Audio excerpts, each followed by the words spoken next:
Comenzamos.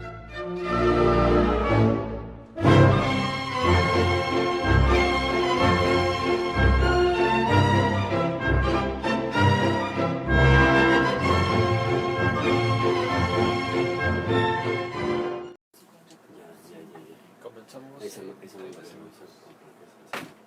¿Lo voy a checar? ¿No ves nuestra página? No, ya la voy a ver. A partir de hoy la voy a ver. Véala. Observe. No, lo subimos a la página del seminario. Seminario de Sociología. Sí, claro. Estoy acá confundida. No. Este es el nice. Pero sí, entonces pues se sigue reproduciendo. No solamente en el canal, sino nosotros, digamos, en la página del seminario. No, estuvo bonito, la verdad es que me gustó. Ya no me gustó, pero sí está muy bonito.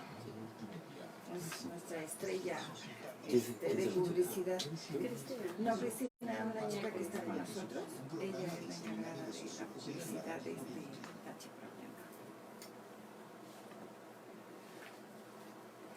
Buenas tardes, inicia su programa Societatis, soy Elsie Núñez Carpizo y estamos en el canal Yus Multimedia presentando nuestro programa el día de hoy. En principio, nuestra gratitud al doctor Raúl Contreras Bustamante, director de la facultad, al secretario general, el doctor Víctor Manuel Garay Garzón, al jefe de la División de Educación a Distancia, el maestro Ricardo Rojas Arévalo, en el radio al maestro César Alanís, a Oscar Telles, y del seminario Cristina Ávila, Rosa María Valdés, Carlos Velasquillo y obviamente la maestra Amparo Apolinar. Antes de iniciar, quiero yo por este medio agradecer a todas las personas que han hecho comentarios sobre nuestra participación en el Congreso de Derecho Internacional Penal que se está celebrando, y en especial, obviamente, al personal del seminario, a la maestra Amparo, a Carlos, a Liz y a Cris, que sin su ayuda esa ponencia no hubiera sido posible. Y ya para entrar en materia, como se dice, le doy la bienvenida a nuestro invitado del día de hoy, nuestro muy querido maestro Christopher Pastrana Cortés, que como ustedes ven es un joven de la nueva generación de nuestra facultad, muy brillante. Y antes de que diga alguna cosa, vamos a leer su síntesis curricular. Muchas gracias, doctora. El maestro Christopher Pastrana Cortés es licenciado en Derecho y especialista en Derecho Penal por la Universidad Nacional Autónoma de México, ambos con mención honorífica. También tiene estudios de maestría por la División de Estudios de Posgrado de la Facultad de Derecho de esta universidad. Es profesor en la asignatura de Teoría de la Ley Penal y del Delito en la Facultad de Derecho. Es miembro del Colegio Mexicano de Abogados, miembro de número adscrito a la Comisión de Derecho Penal del Ilustre y Nacional Colegio de Abogados de México y miembro de la Academia Mexicana de Ciencias Políticas. Tiene diversas obras de su autoría, entre ellos Delitos en Particular, Seguridad Pública y por supuesto Feminicidio. Y actualmente se desempeña como director de Asuntos Jurídicos de la Comisión de Derechos Humanos del Distrito Federal. Bienvenido, maestro. Muchas gracias. Muchas gracias, doctora. Lo primero que tengo que decir es el agradecimiento, pero en segundo lugar pegadito, que ya ni tan nueva generación, ¿eh? No, sí, entonces lo disimulan muy bien. Ya hay por lo menos una que viene pujante detrás de nosotros, ¿no, Amparo? Es que me dejas a mí. Me ha encantado estar aquí, muchas gracias por la invitación, doctora. Bueno, pues el día de hoy nos vamos a ocupar del tema feminicidio, que obviamente es un tema de plena actualidad, y si ustedes están con nosotros pueden, ya saben, comunicarse y estar en conexión directamente ahora o posteriormente en el Facebook Seminario de Sociología, en el Twitter o en el correo semsoc@derecho.unam.mx. Pues las mujeres somos la mitad de la población, sin embargo se han dividido las funciones, lo privado para las mujeres o la casa, la familia, y para los hombres lo público, ¿no? Lo social. Y esto ha implicado desde el nacimiento, a los niños se les valora más, si hay problemas de acceso a la educación, pues se prefiere que los varones, esto va a dar una desigualdad para la educación, para el trabajo y todos los ámbitos en general. Y con frecuencia, o para hablar de feminicidio, tendríamos que partir del término violencia. Sí. ¿Cómo definiríamos el término violencia. Hay distintos tipos porque hemos intitulado el programa Feminicidio, Violencia Extrema. Por favor. Sí, bueno, por lo menos hay, para los efectos que nos ocupan, hay por lo menos dos formas de definir a la violencia. La primera, y la más antigua, quizás la más recurrente, es la que utiliza la Organización Mundial de la Salud, refiriéndose al empleo abusivo de la fuerza física que puede producir alguna alteración física o psicoemocional en las personas, ¿no? Digamos que esa sería la genérica.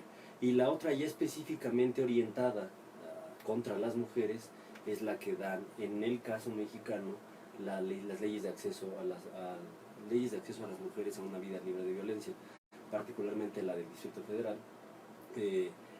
Se refiere a ella como cualquier mecanismo, cualquier conducta, acción u omisión orientada a amedrentar, a descalificar, a mermar la concepción que respecto de sí mismas tienen las mujeres, ¿no? Cuando nosotros hablamos de esta violencia extrema y vamos a llegar al feminicidio, que es un concepto establecido o propuesto por Diana Russell en 1970 y que define como fin político es reconocer y visibilizar la discriminación, la desigualdad de la violencia sistemática contra la mujer. Dentro de esta definición de esa violencia extrema, vamos a llegar al feminicidio. Entonces, ¿cuáles serían una definición, diríamos, o cómo nos establece la ley y estos instrumentos internacionales, cómo nos define el concepto de feminicidio? Es que es cierto, la ley de acceso a las mujeres a una vida libre de violencia, efectivamente, después de la definición global que da de violencia, se refiere a diferentes clases o diferentes especies, diferentes tipos de violencia contra la mujer. Son 7 clases de violencia, digamos desde las básicas hasta la violencia extrema, que es la de la violencia feminicida, pasando por violencia física, violencia psicoemocional, violencia sexual, reproductiva contra los derechos reproductivos, violencia económica y violencia patrimonial. Y la última, la violencia extrema, es la violencia feminicida. En este caso, la violencia feminicida pues es la que representa cualquier causación de la muerte violenta contra la mujer por el hecho de ser mujer. Efectivamente, ahí en los años 70, Diana Russell, que fue la primera, la que acuñó el término, no como feminicidio, sino como femicidio, y ella lo clasificaba como la muerte violenta contra la mujer, una muerte sexista, pero ocasionada por un varón, que era, digamos, acotada, ¿no? Esa violencia extrema, ella estimaba que la podía causar únicamente un varón.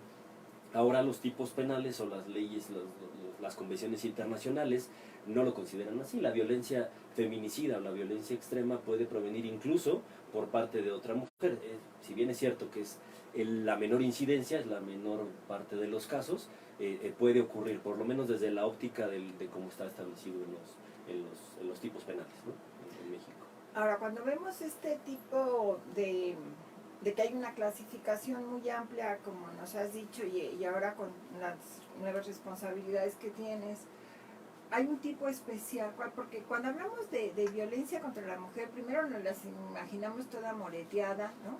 Sí. Con los ojos morados, así, y además sí. Hace unos años hubo una campaña en donde personalidades del mundo artístico, etcétera, sí, aparecían moreteadas, ¿no? Sí. ¿Es realmente esto? ¿O hay preeminencia de las otras formas de violencia que nos has dicho? Preeminencia no lo sé, lo que sí puedo asegurar es que hay presencia de todas las formas y a lo mejor mucho más la prevalencia sería de las otras formas de violencia contra la mujer que estimamos tan comunes, tan cotidianas, que ni siquiera advertimos que existen, ¿no? Y digo advertimos desde la óptica del varón o desde la óptica de las mujeres. Entonces, lo importante me parece que desde 2007 que nace la ley de acceso a las mujeres a una vida libre de violencia, la convención para eliminar todas las formas de discriminación de violencia contra las mujeres, que fue ratificada por la Asamblea General de las Naciones Unidas en 1971, me parece, 1970, la Convención Belém do Pará de 1994, Los mayores aportes que a mi juicio representan, además del establecimiento de una definición de conceptos claros de lo que se entiende por violencia contra la mujer, lo que se entiende por violencia física, sexual, psicoemocional, es que comienza a visibilizar, a reconocer el fenómeno de la violencia contra la mujer. Y es que si no partimos de este supuesto, difícilmente podríamos lograr algún avance en prevenirla, en erradicarla y mucho menos en sancionarla, ¿no? Lo primero es que tenemos que estar conscientes que gritarle a una mujer es una forma de violentarla psicoemocionalmente, ¿no? Decirle no te voy a dar dinero para el gasto es una forma de violencia contra la mujer, y lo primero que tenemos que hacer para avanzar hacia su prevención y hacia su erradicación es identificarla, conocerla, propagarla, para que cuando nosotros la identificamos podamos denunciarla y hacer algo, ¿no? Me parece que sería el primer paso. Entonces, si hablamos de una incidencia, me parece que hay un número negro, debería haber un número negro, hay una cifra negra muy importante de todas las violencias contra la mujer que existen, pero que no se denuncian, que no se conocen, porque por principio de cuentas la propia mujer que es víctima de estos hechos no sabe que está siendo víctima de los mismos, ¿no? Claro, sí, ahorita que estabas diciendo esto, pues hasta que te orienten cómo vestirte, es una forma de violencia, ¿no? Y Claro. como bien dices, a lo mejor en la familia, pues ya primero por la orientación de nuestros padres, ¿no? Bueno, no sé si ahora tengan este mismo peso, ¿no? Pero Sí. los padres tienen un significado en la forma de vestirse, Claro. cómo vas a salir así, o cuando menos era antes, no estoy muy segura, repito, No, si sí, ahora yo creo que sí, sigue siendo, pero cuando, digo, y no es una doble moral, ¿no? Una cosa es que los padres te orienten, a otra que el novio o la pareja, porque entonces ahí sí ya se convertiría, como bien dices, en una forma de violencia. Entonces, con esto lo primero que tenemos que hacer es sensibilizar a las mujeres para que se den cuenta que esas actuaciones o ese comportamiento es realmente, ¿no? Porque si ya con eso de las frases, ¿no? Si no me pega, no me me quiere. quiere, ¿verdad? Sí. Pues tenemos que cambiar toda una ideología y una mentalidad de muchas generaciones que nacieron y crecieron con esa perspectiva, ¿no? Entonces, de repente cambiar esto es una labor titánica, porque ya lo veo natural, ¿no? Sí. O sea, ya no me... Se normaliza, nos ¿sí? acostumbramos a convivir y a estar presente con ella. Lo que decía usted me parece muy importante, que las primeras en sensibilizarse tendrían que ser las mujeres, no las únicas, pero son las primeras, porque a partir de ellas es donde va a decir ni una más, ¿no? Esto ya no te lo voy a permitir, y si se presenta, pues ya sé qué hacer, ¿no? Cuáles son las vías, los canales que tengo para suprimir este tipo de manifestaciones violentas contra mi persona. Claro, yo a mis alumnos les digo cuando vemos temas referentes de género, y ellos se ríen porque ya lo saben, yo les digo que las mamás tienen una responsabilidad muy importante para poder cambiar esto, ¿no? La mamá que le dice al hijito no hagas tu cama, ¿no? No se le va a romper la espalda ni las manos, o lavar los platos, Sí. es decir, la ayuda ahora que dicen en casa, ¿no? Que ya también los hombres empiezan también a participar, porque se consideraba casi un coto femenino, ¿no? Cuando no tiene nada que ver con el sexo. Ahora, la cocina, los más reconocidos chefs son hombres, ¿no? Sí. Y yo el contraste que les pongo es el ejército, ¿no? Cuando no había mujeres en el ejército, pues los hombres se hacían todo, ¿no? Y tenían fama las camas de los soldados con la moneda, ¿no? De que se besa. Entonces, claro, aquí las madres tienen un papel fundamental para tratar de cambiar. Y cuando nosotros hablamos ya en concreto, ¿cómo vamos a definir feminicidio?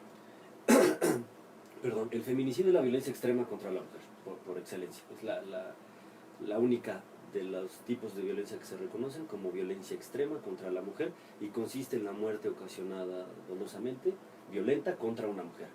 Venga o no venga de otra mujer. Es decir, puede venir indistintamente tanto de un varón como de una mujer. Y bueno, particularmente eso es desde la óptica de la ley, ¿no? ¿Cómo se define la violencia feminicida? Sin embargo, tenemos otros dispositivos que ya son los tocantes a la materia penal, que tienen su propia clasificación no como violencia feminicida, sino como delito de feminicidio. de 1993-94 en el estado mexicano, que comenzó a detectarse particularmente en el estado de Chihuahua, particularmente en Ciudad Juárez, una oleada de violencia sistémica contra las mujeres, violencia feminicida. Comenzaron a acuñarse hasta varios años después, 10 años después, los tipos penales de feminicidio para cada una de las entidades federativas y para el Código Penal Federal. Los códigos penales, por lo pronto en lo tocante al Código Penal local y al federal, reconocen al feminicidio como la muerte ocasionada contra una mujer por razón de género.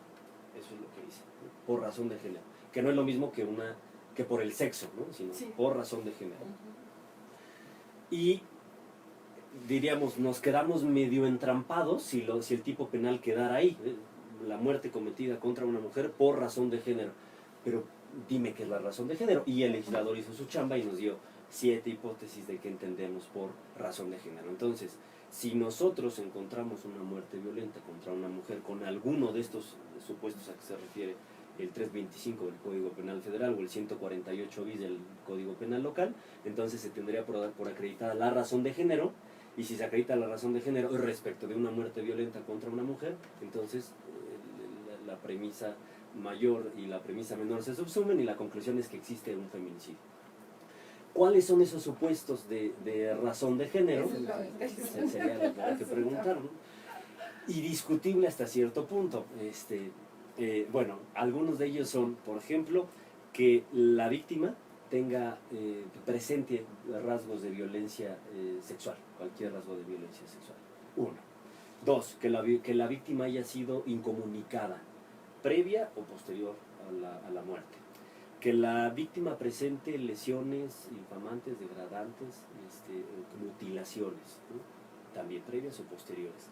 Que el cuerpo de la víctima sea expuesto o exhibido, arrojado, depositado, según sea el código el que lo regule, porque utilizan diferentes conceptos, pero el tema es el de la exposición pública. Se me van los otros supuestos, pero son los de... por ejemplo, que hubo amenazas, acoso, intimidación previas con la víctima del feminicidio. Existen antecedentes o datos de cualquier tipo de violencia en el ámbito familiar, laboral o escolar del sujeto activo en contra de la víctima. Bueno, ¿qué es lo criticable? Digamos que están, creo que, salvo su mejor opinión, estarían claros cuáles son esos supuestos, ¿no? Están entendibles, son razonables. No sé hasta qué punto. El problema estriba, al juicio del de la voz, y es algo que dio en clase, así que lo va a decir. Coherencia total, Sí, tenemos coherencia, que exactamente. hacerlo. Es algo que dio en clase que, a mi juicio, hay por lo menos 2 de estos supuestos que harían parecer por feminicidio cualquier homicidio, cualquier muerte violenta ocasionada a una mujer. Y me refiero particularmente al de la exposición, al de arrojar, al de depositar el cadáver de la víctima en un lugar público, y también al de la incomunicación. Particularmente esos 2. ¿Por qué me refiero a ellos?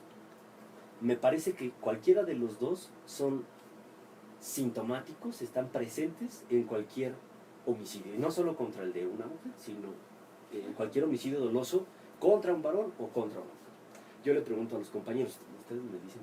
Si nos van a hacer una seña de señalada. Ok.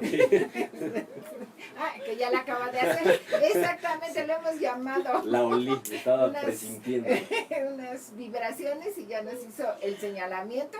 Entonces vamos a ir a un corte para no dejarte a mitad de expresión de la idea. Entonces regresamos con ustedes. Llamaste el señalamiento.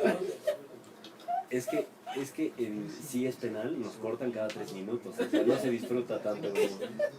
Saludos al maestro Barragán, Cosillo, Carla Vázquez. Entonces,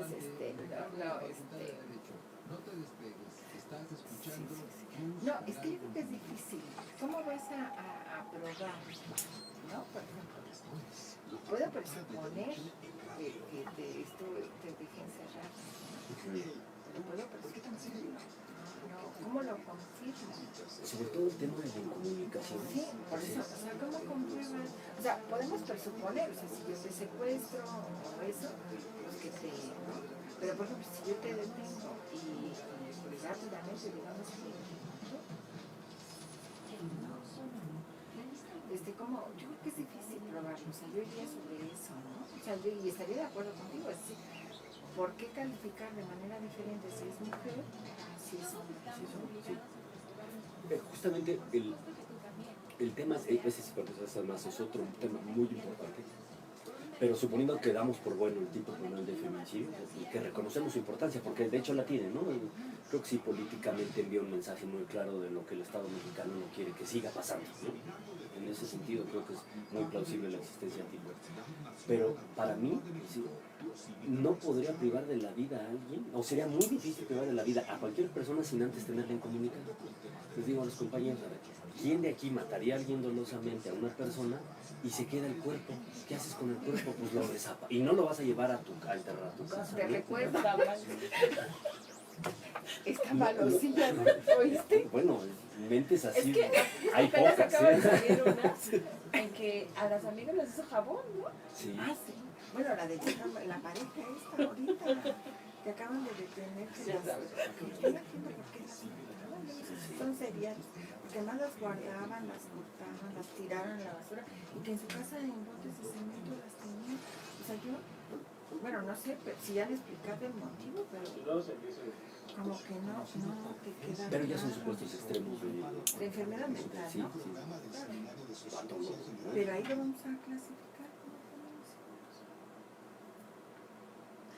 Regresamos con ustedes y enviamos nuestro saludo y nuestra gratitud por seguirnos y estar con nosotros a Santiago Vela, a Maday Venegas, Bere García, Julián Domínguez, Emilia Pantoja, a Mayrani Yadira, Andrea Fonseca, Osvaldo Ronzón, a Frida Rojas, que nos comenta totalmente de acuerdo. Las mujeres debemos iniciar por dejar de aceptar conductas violentas. Efectivamente, mi querida Frida, así debemos de ser. Eddie García, Mayeli Cano, Fanny Montero. Y cedo el uso de la palabra a la maestra Amparo para, ya saben, las recomendaciones de cine de este fin de semana. Muchas gracias, doctora. Pues a propósito del tema, vamos a recomendar la película Solo Mía. Es una película española de 2001 que precisamente aborda el tema de la violencia doméstica, en específico el que sufren las mujeres por parte de sus esposos. Pero lo interesante de esta película es que se considera la primera que habla sobre precisamente la violencia de género, y segundo porque fue hecha precisamente a partir de experiencias personales. Los organizadores, los guionistas, abrieron una página web en donde todas las mujeres que hubiesen sufrido algún tipo de violencia podían contar su experiencia. Entonces, a partir de esas historias se fue construyendo toda la película. La página sigue abierta, se hace un test a través de 15 preguntas para detectar si una mujer está sufriendo ya inicios de violencia, aquellas que tienen que ver con su forma de vestir, el comportamiento que tiene respecto de su pareja, de sus hijos. Y bueno, ya en ese rango pueden ir detectando hasta llegar obviamente a una violencia extrema en este caso.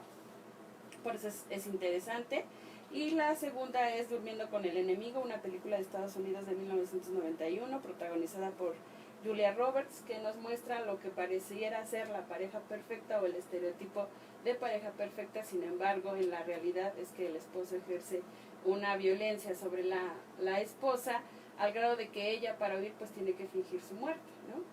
Y bueno, nos hace reflexionar, sí, sobre la violencia doméstica, pero también lo difícil que es erradicarla, primero por el contexto en el que se desarrolla, y segundo por todo este proceso de socialización en donde se van adquiriendo las ideas, y una de ellas es pues precisamente normalizar la violencia hacia la mujer. Muchas gracias.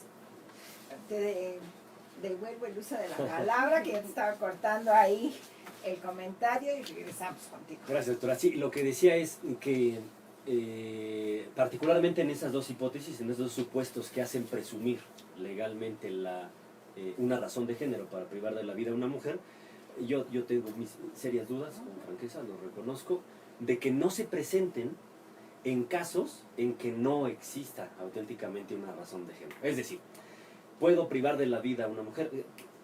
¿En qué se basa, en qué se funda la violencia feminicida, la violencia extrema, en relaciones asimétricas de poder, que frecuentemente se dan entre hombre y mujer. Esa es la razón, es decir, te mato porque puedo matarte, ¿sí? No solo porque quiero, sino porque puedo, porque tengo las condiciones, porque soy más fuerte que tú, económica, patrimonial, laboralmente, escolarmente, institucionalmente, físicamente, digamos que es la básica, ¿no? Y basándome en esas relaciones asimétricas de poder es que ocasionó la privación de la vida contra una mujer. Sin embargo, creo que no todas estas violencias, digamos que puede existir, reconocer que privo de la vida a una mujer porque en ese momento me estaba peleando con ella, al calor de la discusión le di un, diríamos, mal golpe, ¿no? Yo creo que es un buen golpe, ¿no? Un buen golpe. Exacto, sí. Y la privo de la vida, esa relación asimétrica de poder pues haría presumible la existencia de la violencia de género. Y a mi juicio esto no ocurre así, aunque para la óptica del derecho penal así es.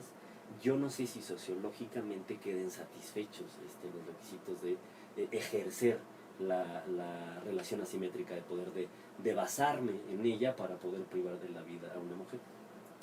Siendo así, lo que va a ocurrir, y digo va a ocurrir es porque tenemos ahí un problema ahorita de facto y de jure que tendremos que superar en el mediano y largo plazo, es que eventualmente la incidencia o el reconocimiento del número de carpetas de investigación por delitos de feminicidio irán incrementándose, diferente de lo que tenemos ahora, porque muchos o la mayoría, ya la gran mayoría de las muertes violentas contra mujeres serán clasificadas como feminicidio, al revés de lo que ocurre ahora.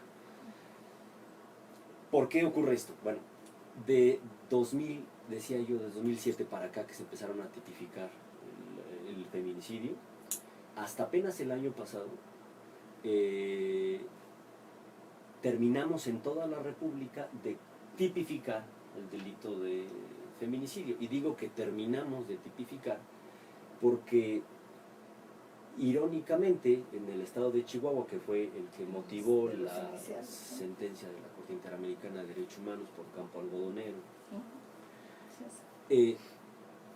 no tiene un tipo penal específico de feminicidio, sino que tiene un bis dentro del capítulo de homicidio, en donde se reconoce como un agravante la muerte violenta contra una mujer por razón de género. Pero conste que el delito se sigue llamando homicidio y hay una agravante en donde cabe la muerte contra la mujer por razón de género. Fuera de Chihuahua, todos los demás tenemos tipificados, incluido el Código Penal Federal, el tipo penal de feminicidio.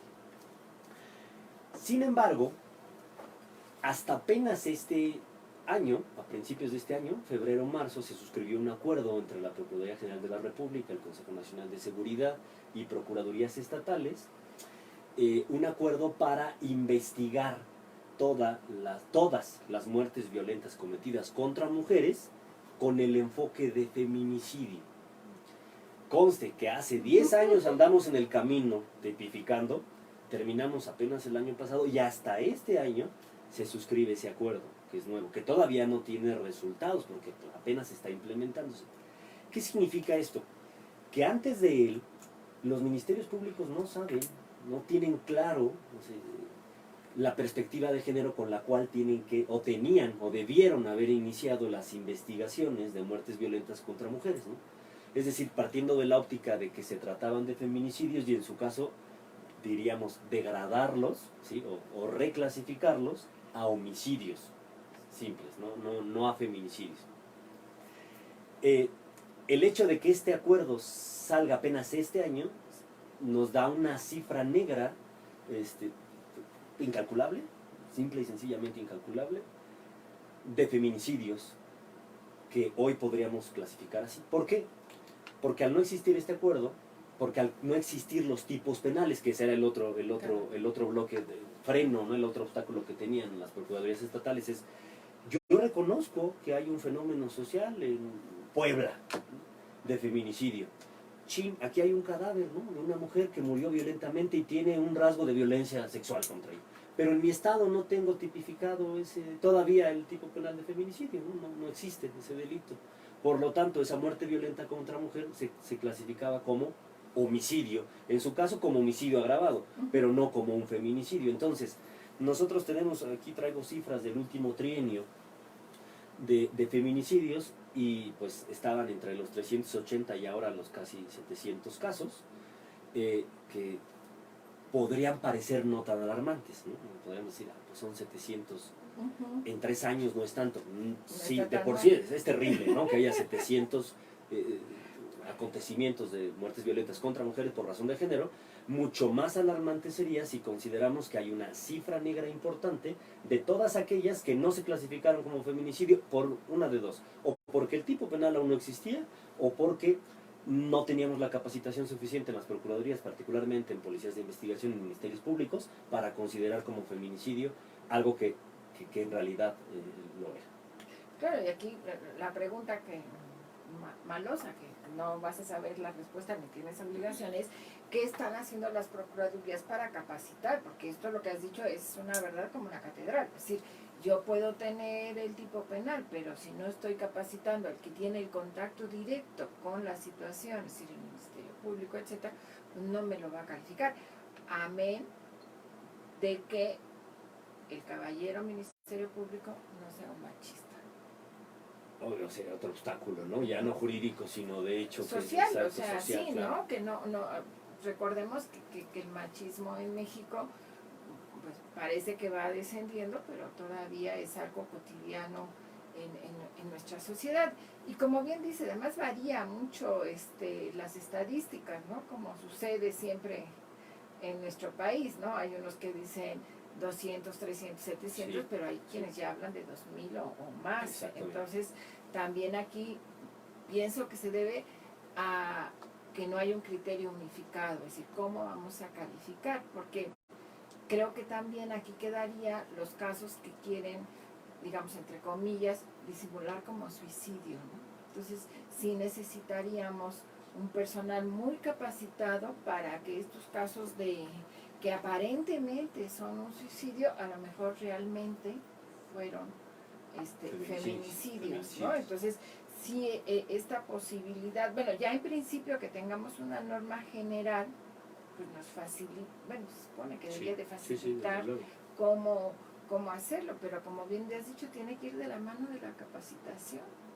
Sí, afortunadamente sí tenemos fiscalías especializadas para feminicidio en las entidades federativas. El Distrito Federal no, la Ciudad de México no es la excepción, en donde asumimos que existen el personal calificado, por eso son especializadas, que no especiales, especializadas para investigar el delito de feminicidio. Sin embargo, el problema jurídico, ya no tanto el de capacitación, digamos que otra vez comparamos la idea de que está el personal calificado, el punto era, lo primero que tendría que darles es como el protocolo de la Corte, la Suprema Corte de Justicia de la Nación, si tiene un protocolo mucho anterior, más mayor anticipación, para juzgar con perspectiva de género. El punto es que el protocolo para juzgar es justamente eso, está encaminado a quien imparte justicia, a los órganos jurisdiccionales. Bueno, pues está bien que pongas el protocolo a la salida del proceso, pero ayúdame también al principio, ¿no? Porque la salida, la conclusión depende de cómo lo vamos a erigir, ¿no? Si no hago bien las cosas desde el inicio, pues al final van a salir no necesariamente de forma adecuada. Entonces, bueno, pues plausible el esfuerzo de que este año ya se haya suscrito este acuerdo al que me refería, para investigar como violencia feminicida las muertes violentas contra mujeres. Y esto invierte la ecuación de forma muy importante, también lo comentaba en mi clase, porque el hecho de que se invierta le pone el estándar de calificación al Ministerio Público más alto. Es decir, si yo como Ministerio Público tengo que acreditar que se trata de un homicidio agravado, o tengo que acreditar que se trata de un feminicidio, la razón de género es mucho más difícil de acreditar, como usted lo mencionaba hace un rato, ¿no? Porque implica cuestiones que sí se vuelven objetivas, pero que parten original y primigeniamente parten de ser subjetivas, ¿sí? El término razón de género es algo completamente subjetivo el legislador nos intentó ayudar diciendo estas son las 7 hipótesis que se entienden por razón de género, y entonces esta cuestión subjetiva se vuelve objetiva a través de esa traducción que hizo el legislador. Pero no por eso podemos no podemos olvidar que la razón de género es una cuestión eminentemente subjetiva. Siendo así, para el Ministerio Público, para policías de investigación, es mucho más fácil, y lo entiendo, es muy racional, acreditar elementos objetivos para el tipo penal de homicidio que los subjetivos para el tipo penal de feminicidio. Entonces este acuerdo dice, no, vamos a cambiar la fórmula. Vamos a partir del supuesto de que si tú encuentras una muerte violenta contra una mujer, lo vas a empezar investigando como feminicidio. Y tendrás que desvirtuar, tendrás que acreditar que no existió la razón de género para que entonces puedas llevarlo al campo del homicidio, no a la inversa, porque a la inversa entonces el Ministerio Público quedaba cómodamente con el encuadrado en el tipo penal de homicidio y ya no llegaba al estándar más alto de acreditar que se trataba de una razón de género. Claro, sí, que al final es totalmente subjetivo, ¿no? Y tratar desde la perspectiva del derecho es muy difícil, ¿no? Estos elementos subjetivos, ¿cómo los vas a convertir en objetivo? Aquí una pregunta que me surge en este momento, y a lo mejor estoy desviándome. A nivel internacional, ¿coincidimos con los mismos criterios de los que estamos utilizando en nuestro país para feminicidio? ¿O habría una diferencia entre lo que se está entendiendo? ¿O es una figura que, dadas las circunstancias y la problemática, dio origen a esto? No lo sé, particularmente en cuanto al tipo penal no lo sé, no he revisado, no tengo el dato del derecho comparado, particularmente en Latinoamérica. Lo que sí le puedo decir es que las convenciones internacionales a las que me refería al principio, la CEDAW y la Convención Belém do Pará, ellos reconocen únicamente 3 tipos de violencia contra las mujeres, ¿no? La violencia sexual, física y la psicoemocional. Eso me hace suponer que la violencia feminicida queda excluida de una buena parte de los países que han suscrito estas convenciones. Además, sociológicamente, la violencia feminicida, si bien es cierto, no es exclusiva de nuestras latitudes, sí es donde más prevalencia tiene, ¿no? Me comprometo a traer el dato para la próxima vez que así ya tengo el pretexto. Sí, no, me surgió ahorita, ¿no? Es decir, bueno, yo en principio diríamos, si estas convenciones internacionales ya empiezan a tocar el tema, quiere decir que hay algo por ahí, ¿no? Diríamos. Y me viene a la cabeza, por ejemplo, España, ¿no? España, que tiene también un problema, quizás porque se le da mayor difusión. Es una población menor en donde un feminicidio es noticia de periódico y noticia de un punto importante hacia la comunidad, y salen y protestan, etcétera. Y que aquí parecería que nos estamos acostumbrando, ¿no? Como hay una costumbre a la violencia, que lo repetimos y desafortunadamente pasa, ¿no? Ya no nos llama la atención, digamos, ya es algo cotidiano de nuestros actuar, pero sí tendría, precisamente, ¿no? Volviendo a esto, si estas convenciones internacionales empiezan a tocar el tema, que además puedo pensar que inicia con una violencia económica, como bien decías, física, quizás, o psicológica, y va en incremento, sí, ¿no? O sea, llega un momento en que ya se agrede a la otra persona, y que obviamente pues, en algún momento de mal carácter, o no sé cómo decirlo, pues se puede llegar al homicidio. A la privación de la vida, sí. Así, entonces veíamos también en este proceso de la investigación que desafortunadamente las cifras varían mucho, pero para que nos comentes la cifra tenemos que esperar 2 minutos. De acuerdo. Porque ya rápidamente el caballero nos dice a dónde va. Hasta aquí. ¿Por qué no se acaba? ¿No? ¿Cómo vamos, Carlos?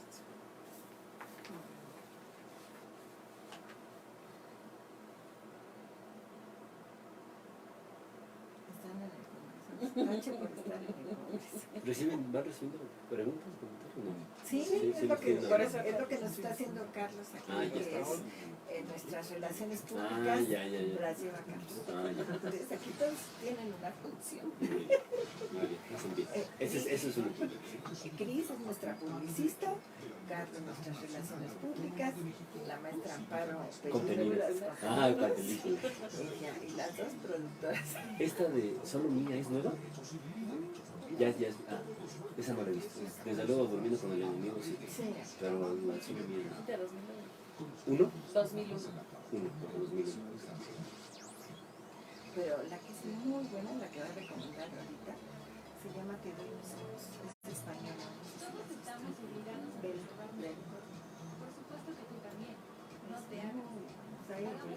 A los alumnos les encanta muchísimo porque es una película muy relativa. Como cada jueves a las 12 horas. Que tampoco es reciente, pero yo te lo recomendaría. La voy a ver. Español. Español. Mira, la materia de nosotros se presta mucho, yo uso mucho las películas, por eso han puesto en el programa del tema, sí, del tema que tratemos, Van recomendar comentando, sí. películas. No, está muy bien. Pero este en particular que te serviría, violencia. Sí, ya, a veces creo que entre menos comerciales sean mejor. Porque yo también recuerdo algunas películas en clase. Es que les deja más claro, o sea, tú ya nomás comentas, tú puedes estar una hora con tu enojado, Y no te entiendo. véanlo, ¿no? Y es que no. Sociedad. Escarpizo y Amparo Apolinar de Jesús, un programa del Seminario de Sociología General y Jurídica.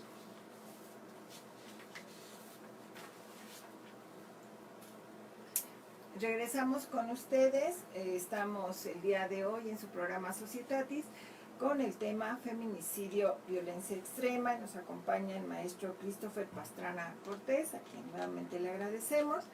Y vamos a dar unos saluditos rápido antes de que la maestra Amparo nos dé las últimas recomendaciones. A Mari Carmen, a Vanessa Cuevas, Jacinto Hernández, que seguramente está trabajando en el Congreso de Derecho Familiar y que también nosotros anunciaremos pronto aquí, Fernanda Trejo y Alondra Blancas.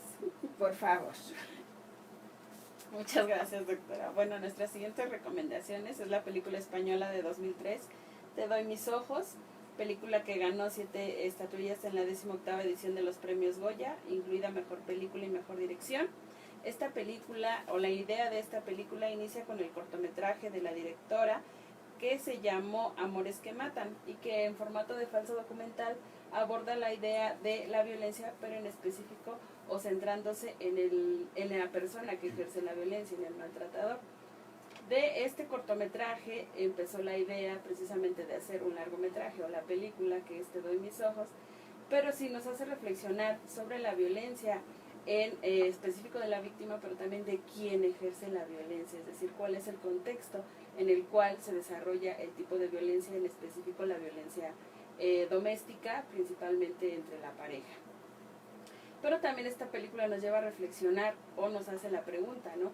¿Por qué una mujer vive con una persona que la maltrata, no solo 1 año, 2 años, 10 años, 20 años? ¿Cuál es la razón que ella da para permanecer al lado de una persona que la maltrata? ¿Por qué una persona ejerce violencia, ¿no? ¿Cuál es el contexto que trae arrastrando para que ejerza esa violencia? Y bueno, también es decir, ¿por qué? O el argumento principal es que permanezco con una persona que ejerce violencia porque lo amo, ¿no?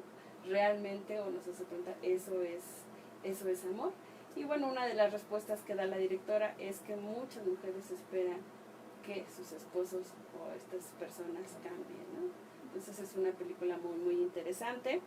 La segunda es En Tierra de Hombres, una película estadounidense de 2005, que está inspirada en un hecho real, en la historia de Lois Jensen, que junto a otras 20 compañeras de trabajo, en específico en una mina. El trabajo de mina tradicionalmente se piensa que es para hombres, sin embargo también pueden desarrollarlo mujeres. Pero bueno, este grupo de mujeres por mucho tiempo estuvo sometida a maltratos, humillaciones e incluso agresiones físicas. Entonces Lois decide acudir a los tribunales precisamente para entablar lo que se certificó como una demanda colectiva por discriminación sexual. Y es icónico el caso porque justamente es la primera vez que un juez le otorga la razón a una mujer. Entonces también es muy interesante. Pues sí, ya te dejamos tarea para así como Ya me llevo 3. el fin de semana ya si no tenías alguna actividad, nosotros ya te damos. Ya dispusieron. Sí, no, para que, mira, vas a estar en relajación, tranquilamente viendo tus películas, etcétera. Bueno, Sí, regresando a nuestro tema, ya nos vamos a poner a charlar de las películas. Y no, bueno, ¿qué Sí. pasa? Cifras, ¿no? Que nos Las has cifras. dicho y no te hemos dejado la No, oportunidad no está de bien. dar. Las que traigo son de los 3 últimos años y conste con cifras del Secretariado Ejecutivo del Sistema Nacional de Seguridad Pública, porque efectivamente en prensa libre hay cifras que superan los miles. Las Entonces, ONGs también. sí, en organizaciones de la sociedad civil organizada, ¿no? La redundancia, sí traen cifras muy superiores que me imagino obedecen a lo que nos referíamos hace un rato, ¿no? Que ellos sí clasificaban las muertes violentas contra mujeres como feminicidios y no como homicidios. Bien, entre 2015 y 2017, el año pasado, subimos el 70%, prácticamente se exponenciaron unas 2/3 partes, 389 en 2015, 580 en 2016 y 671 el año pasado. Más allá del aumento en sí mismo, de lo que significa el aumento en sí mismo, que ya es per se alarmante, lo que a mí me atrajo mucho es que, irónicamente, Chihuahua, que inició siendo, bueno, repito, el que propició que el Estado mexicano fuera responsable de esta violencia sistémica contra las mujeres, ahora haya bajado hasta después de la mitad de la tabla de violencia feminicida. Y conste que advertimos hace un rato que no tiene específicamente tipificado el delito de feminicidio, lo que a mi juicio nos da un norte de que no necesariamente está asociado la reducción, la contención de la violencia feminicida con el simple hecho de tener un tipo penal de feminicidio, ¿no? Al contrario, otras entidades que ya lo tenían y que no ocupaban los primeros lugares en violencia feminicida, ahora son las que se lo disputan: Sinaloa, Oaxaca y Morelos en los primeros lugares, ¿no? Y les decía, Chihuahua me parece que está en el lugar 18, es debajo de la mitad, ¿no? Ahora, otro tema que me parece muy interesante, por lo menos digno de reflexión, de crítica, es el tipo penal de homicidio. Parte del supuesto de 8 a 20 años de prisión, el tipo penal de homicidio básico. El homicidio agravado llega a los 50 años de prisión. Es decir, la forma más repugnante de homicidio, hasta 50 años. El feminicidio, que tutela en inicio el mismo bien jurídico tutelado, que es la vida, parte de 20 a 50 años de prisión. Y eso para el caso del Distrito Federal. En el Código Penal Federal comienza de 40 a 60 años. Eso genera, desde la óptica estrictamente penal, y digo estrictamente penal porque desde la óptica humanista, desde los derechos humanos y desde la óptica sociológica seguramente habrá muchas respuestas, o por lo menos opciones de respuestas. Desde la óptica penal genera muchas preguntas, porque siendo el mismo bien jurídico tutelado, tiene respuestas penales o reacciones, consecuencias muy distintas. Porque para el feminicidio como tipo penal, automáticamente llegamos a la pena agravada que corresponde al homicidio. Claro que esto se entiende, más que jurídicamente, políticamente, por el efecto, el mensaje que el Estado quiere mandar, ¿no? Con sus gobernados, del repudio que le tiene hacia este tipo de conducta feminicida. Sin embargo, de ya larga data, los tratadistas, quienes realmente saben de esto, nos han demostrado con hechos, ¿sí? Con hechos, que el aumento de las penas no tiene ninguna repercusión en la prevención, ¿no? En la erradicación de un fenómeno como este. Entonces, pues digamos que hasta cierto punto eso no es más que un paliativo, decía yo, es una respuesta desde el órgano legislativo, pero que no necesariamente tendrá los efectos que estamos buscando desde hace años, ¿no? Los mecanismos convencionales que hemos suscrito, de los que el Estado mexicano es parte, sino que todo parte, o debería partir a mi entender, de una política pública integral, ¿no? En donde no se le aviente al derecho penal la responsabilidad de combatir este fenómeno.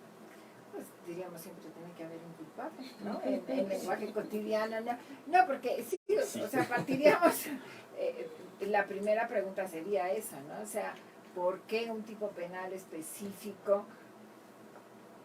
Pensemos en alguna persona, el ciudadano de a pie, ¿no? Es decir, me quedaría yo con la sensación de que están valorando más a una mujer, la muerte de una mujer, que la muerte de un hombre. Claro, nos has explicado maravillosamente bien, o sea, es por su condición de mujer, ¿no? Pero quien está fuera del ámbito jurídico, pues, se haría esa pregunta, ¿no? Me están valorando más la vida de una mujer en estas circunstancias, y por qué crear un tipo específico, porque la verdad vamos creando tipos específicos, que si al mismo tiempo, como bien has dicho, a los operadores jurídicos no les damos una capacitación adecuada, ¿no? Porque ahorita que decías, esto se ha incrementado la denuncia, ¿no? Quiere decir que a lo mejor, siendo positivos, que los agentes del Ministerio Público y los operadores jurídicos pues ya están sensibilizados, y entonces califican, aunque nos has dicho ahora, necesariamente hay que iniciar por feminicidio. Pero un punto importante sería aquí, no tanto las acciones, sino qué se está haciendo para prevenir, desde la perspectiva de la educación, ¿no? Que este ámbito... Tenemos, por disposición, digamos, de derivarlo de la escala del plano federal hacia el local, la Ley Orgánica de la Administración Pública Federal se le encomienda a la Secretaría de Gobernación proponerle al Ejecutivo Federal la política criminal, ¿no?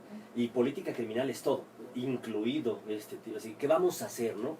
¿Cuál será? ¿Guerra contra el narcotráfico? ¿Sí? ¿El derecho penal de excepción contra la delincuencia organizada? ¿O no? ¿Vamos a volvernos lax? ¿Vamos a pactar? ¿Vamos a dar amnistías? Todo esto que escuchamos a diario y leemos a diario, no es otra cosa que el tipo de política criminal que ahora está perfilando el gobierno entrante, ¿no?